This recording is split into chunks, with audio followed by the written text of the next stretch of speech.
Hi, welcome to Inside Rocky Hill. My name is Allan Smith, Mayor of Rocky Hill. Thank you to Rocky Hill Community Television for having us here today. So this is the third episode of Inside Rocky Hill. This was going to be a monthly show, but we've had a few months of a break. So you may think that during the summer, sometimes it feels like we don't have a ton going on. But actually, the council has been working on a lot of things this summer, which is what has kept us busy. So I'll just touch on a couple of those things, and we'll get right into the show. So the council, over the last few months, we finished up the budget in May, June. We're working on, right now, creating a business incentive program to try to attract new businesses into town and to improve some of the ones that are already here. We're evaluating some tax relief programs, some of the ones that we already have, and also looking at other options there.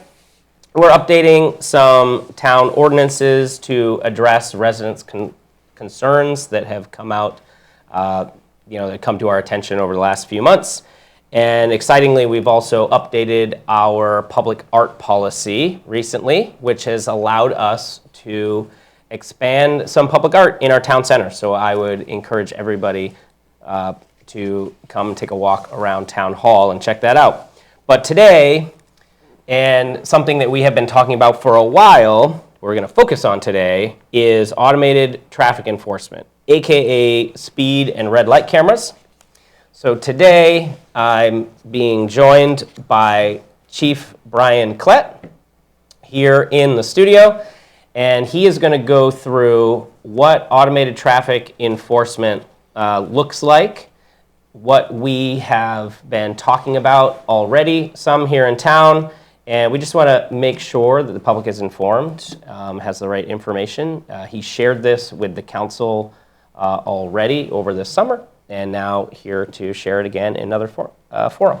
So thanks, Chief Klett. Could you tell the public just a little bit about your history in the force and here in town, et cetera?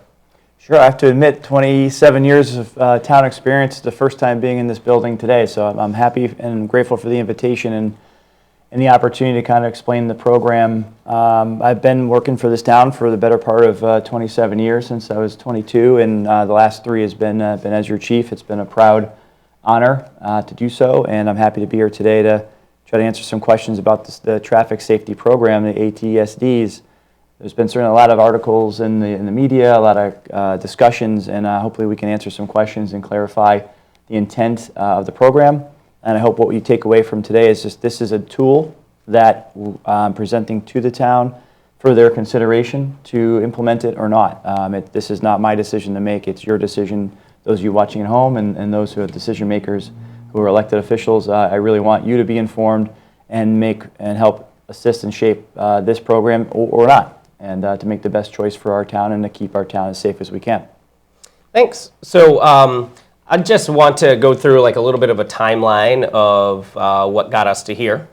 So in early 2025, after the law had passed, talking about automated traffic enforcement, speed cameras, passed through the legislature a couple years ago. And in early 2025, a vendor came in, kind of gave a presentation. The town council at the time, before I was involved, looked at what was available and decided they weren't going to be the guinea pig, the first people to kind of figure this out. At the time, it hadn't been implemented really anywhere. Since then, a lot of towns have brought in cameras or considered it.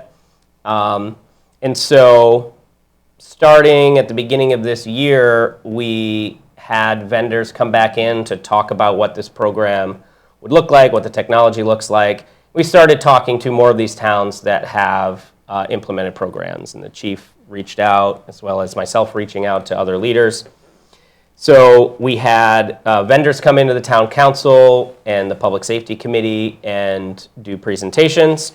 And then July 1st, we had a public town hall, which was an open forum devoted solely to this, where the chief gave this presentation roughly, as well as having the public come up and ask any questions and dialogue. And I think we had maybe 30 people in the room or so, something like that, members of the public. And now we are working on putting together maybe a public survey or doing another one of those town halls. But that brings us to here, where the chief is going to kind of go through some of the information he shared with the council and even maybe some information that's been updated since then. Sure thing. So take it away.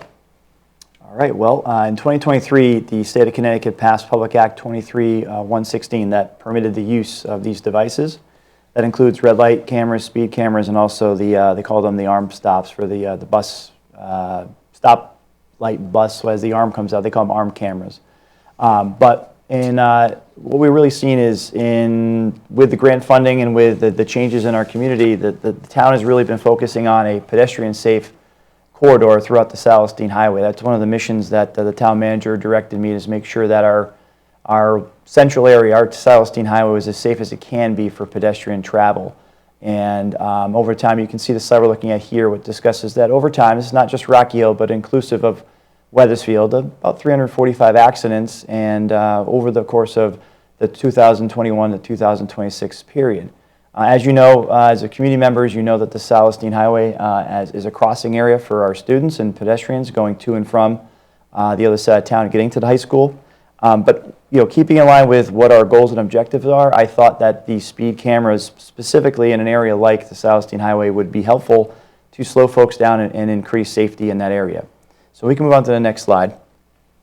And what you're seeing here it's just kind of an example of what it means when cars are speeding and what kind of risk of injury or death exists. And it is somewhat morbid, but as cars are traveling slower speeds, I think it kind of stands to reason that the slower cars are going, that if there is an accident with a vehicle or another pedestrian, that the likelihood of serious injury or death is significantly reduced. And what I can tell you is that these cameras have proven themselves throughout the country and other areas, and more recently out in Fairfield, showing an 85% to 90% reduction in speed violations, and that meaning more than 10%, 10 miles over the speed limit. We're seeing that reduction, and meaning that if in fact we have crashes, and we certainly will, but the risk of serious injury and death has been significantly reduced with the implementation of programs like these. And we can move on to the next slide.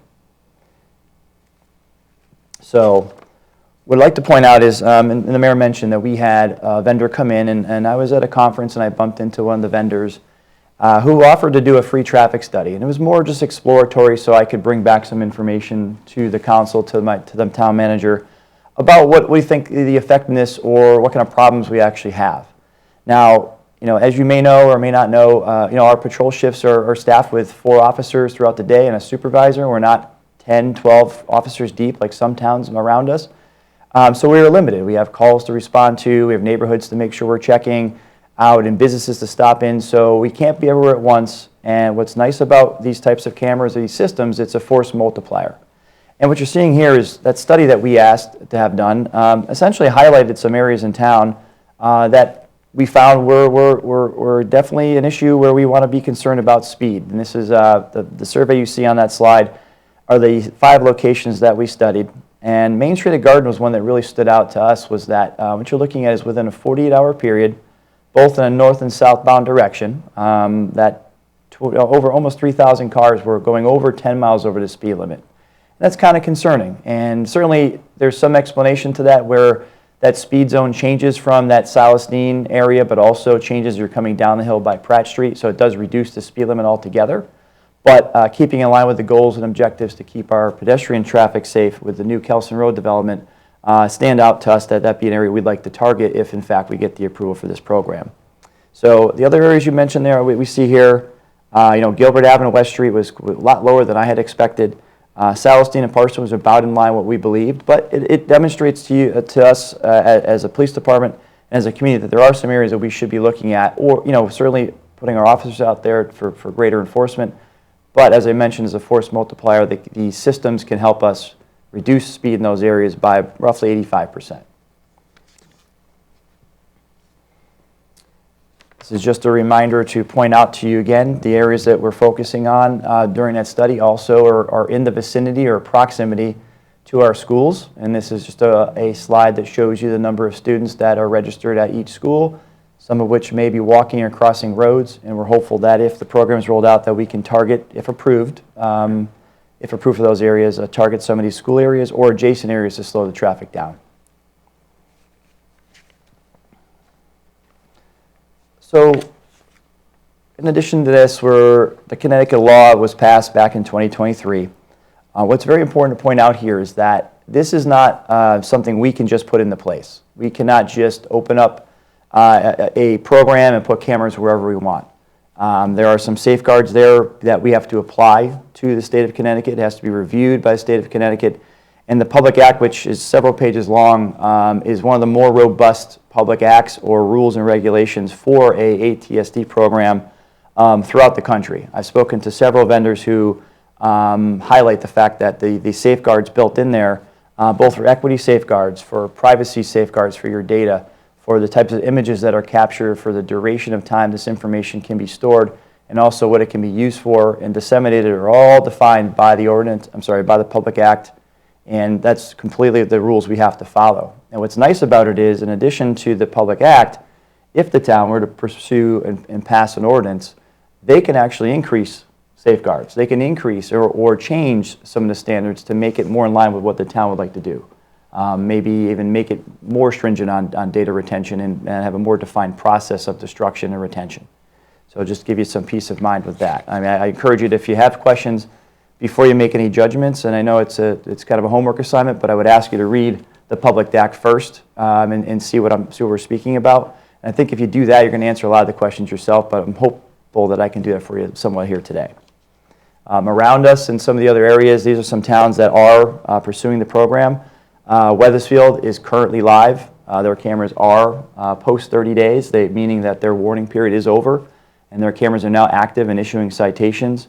I actually had a meeting with Chief Medina yesterday and indicated that in a 24-hour period throughout their town camera system, they have 700 citations waiting to be processed as of yesterday morning for a 24-hour period.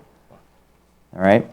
And also Newington is coming online as well, one of our adjoining neighbors here. So I know Cromwell has decided at least to pause their decision or not pursue it at all. And I'm uncertain on Berlin, but just to give you some idea, Newington and Weathersfield are jumping on board with these programs specifically to see that reduction in speed and violations in their town.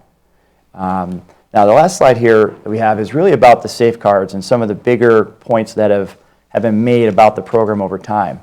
What I want to point out first is that if a citation is issued, that citation needs to be reviewed by a member or an authorized member of the police department to review it for accuracy. So it's not just going to be an automated system where that citation gets mailed out. There is a human element to this, that this sworn member of our department or authorized member actually is paid for out of the revenues of this account, so it's a net zero to the town. Review the citation first before it can be sent out to the offender.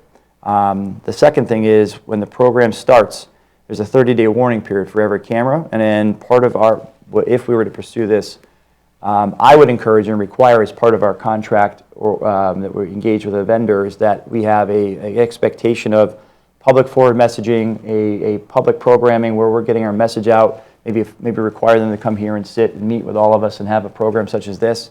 Certainly online and educational series before anything happens. But when those cameras are in place, and it's a 30-day warning period, so everyone gets we'll call it a freebie, but a 30-day period where if you do go through a camera speed area over 10 miles an hour or through a red light, that you get a warning in the mail prior to getting your first citation. Some issues about privacy. As you see, no driver images are captured. What's being captured is the rear license plate. That's it. There's no images of the driver. There's no images of the car. You're getting the images of the rear of the motor vehicle on a speed camera. On the red light camera, there will be an image of the vehicle going through, but it's limited to the back of the vehicle so you can identify the license plate and verify the offense as they're going through and under a solid red light. These are not infractions. These citations are not like go-going points on your driver's license. These would be no different than getting a town citation for parking in a no parking zone. parking in a handicap zone. These are mail-in citations that come back to the town. And then there's a process. If you were to decide you don't believe that you deserve the ticket or you want to challenge that ticket, there is a third process to this where you can challenge and have a hearing with a third independent party.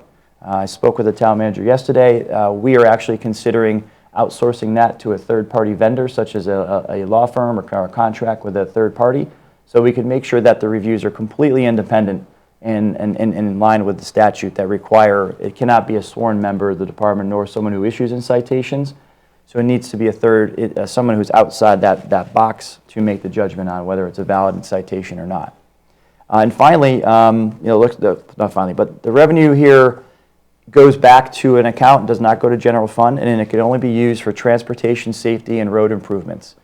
In addition, I mentioned earlier that if the town, as they address or begin to develop an ordinance, if they'd like to make it more stringent and define how that money can be spent or the process for which it can be approved, that's something that the council, the town manager can work together to tighten up the town ordinance and to exert some more control or oversight over those funds to make sure that they're being spent the right way.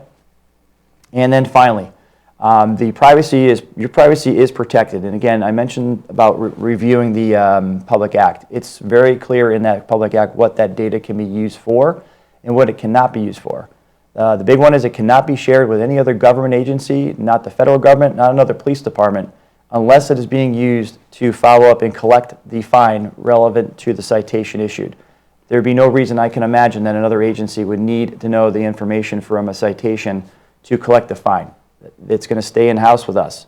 It is deleted after 30 days. The only exception to your data being deleted after 30 days is the license plate will be retained. Only the picture, not your personal identifying information, not a picture of the back of the car, but the digits of your license plate stay on file so that if you happen to repeat offend or a repeat offender would see an elevated fine on their second offense. And that data stays on file for 1 year.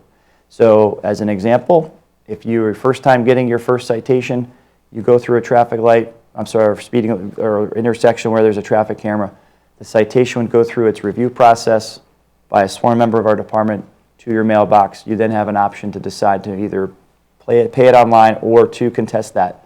And from there, there's a full process for you to contest the ticket, and a hearing officer will decide whether or not they want to levy the fine or not. But again, as it goes, your data, once that fine has been resolved, your personal identifying information is deleted, it's not stored, and the only thing retained is the digits, essentially the digits of your license plate to ensure that if you do violate again or reoffend, that the proper fine is issued. I tried to get that in as best I could. It's a lot. I apologize for rambling, but I hope that No, covered thank you. I know you're in the thick of this all the time, so you're the right source for this information. So I think if we were to pursue next steps, and I'm not sure if you want to kind of talk that over together, but essentially where we're at now is we're here to answer some questions, offer some information, maybe dispel any rumors or misinformation, right? From here, it comes down to allowing the town council to make an informed decision as if, provided they want to pursue the program or not. And I think, I can't speak for the mayor certainly, but I do know we've had at least one public session where we've gotten some feedback, and you mentioned earlier that there may be even another. But essentially, that's the next step for us, is waiting to see which direction, after hearing from you, after hearing from the town, where we want to go. And I sit back and I'm waiting here to serve and provide you with a tool and implement it if that's the direction the town would like to go. Yeah, so next steps would be on this path to implementation slide. Mm-hmm. Basically, we're right now in the public feedback step. That's correct. We're talking to the public about this. We're listening to people's concerns. And we're just in discussion phase. No decisions have been made about anything yet, and nobody has predetermined where we're going to go. In conversations with other town councilors, nobody is set on anything. So, but we get a lot of feedback from the public, and there's obviously a lot of conversations out there about traffic enforcement as well as any other type of cameras, etc. So right now we're in the discussion phase. if we as a community did decide that we wanted to move forward, there's still a number of steps to go through before a ticket ends up in somebody's mailbox. So we have to have more officially noticed public hearings. We have to have another one of those. We have to approve first an ordinance that says that we are going to allow this and under what conditions. Then we have to select the vendor that we're going to use. Then the vendor has to put forth a plan. Then that plan has to be approved by state oversight boards to make sure that we're not, targeting one neighborhood, or we're not just making this willy-nilly, that we actually have data that supports the place it's going to be put. Then there's an implementation process where, as the chief said, a key component would be educating the public about where cameras are going to be and those type of things. In the communities where you have seen a lot of backlash, and I think you would probably agree with this, it is where the communities didn't have a robust education aspect, where people in the community felt all of a sudden their town was blanketed with cameras, and they didn't know that they were coming. And it has had a lot of like knee-jerk reaction, backlash, where the community has said, whoa, this isn't what we signed up for. What we have been talking about from day one, if we did anything at all, which, like I said, we're not predisposed to this yet. If we did anything at all, it would be on a smaller scale anyway. But we want to put a lot of time into conversations like these. Our neighboring towns, Weathersfield has already implemented theirs. I think we're at a perfect timing where we haven't made any decisions yet, that we get to see what the results are of a neighboring town. Our other neighboring town, Newington, has approved them, but they're not yet installed. So if we get some information from Weathersfield, and then we also wait for more information from Newington, we will have an even broader picture of what the results may be after a program is rolled out, and we have a little bit of time and data for it. So if you drive down the Silas Dean right now, you'll notice that there are, your GPS will alert you that there's red light cameras, speed cameras. I know I've gone through there a number of times in the last month since these went live, but so I look forward to hearing more information about what the results of that has been. So now, next steps. What are we looking at for next steps? Where do we go from here? Well, the town council meeting this coming week, we anticipate hypothetical draft ordinance, just so that councilors and the public can see what the language might look like in an ordinance. We're not voting on anything. This isn't going to be up for a vote or anything.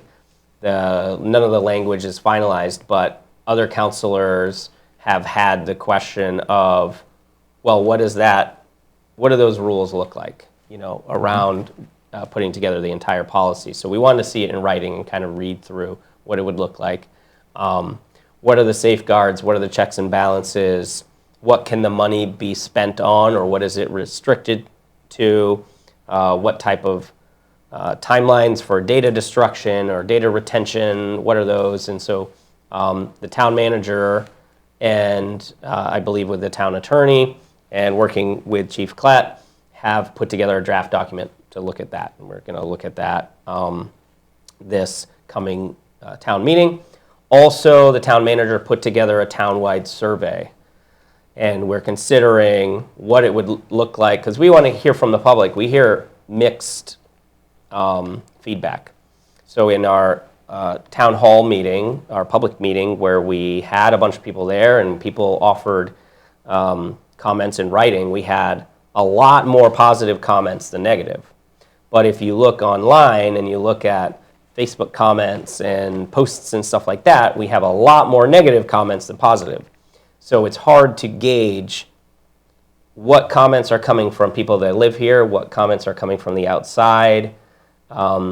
what feedback is based on misinformation and who is still making an informed decision. So the town manager has put together a survey, and we're going to review that on Monday. It's hopefully something we can roll out townwide to get more accurate feedback as far as, is this something that the town wants to pursue in general, the public wants to pursue.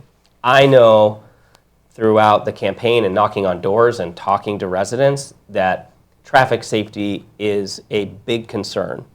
I was just at a lemonade stand yesterday and people were remarking at people speeding in the area and how crazy drivers are, and people want to do something.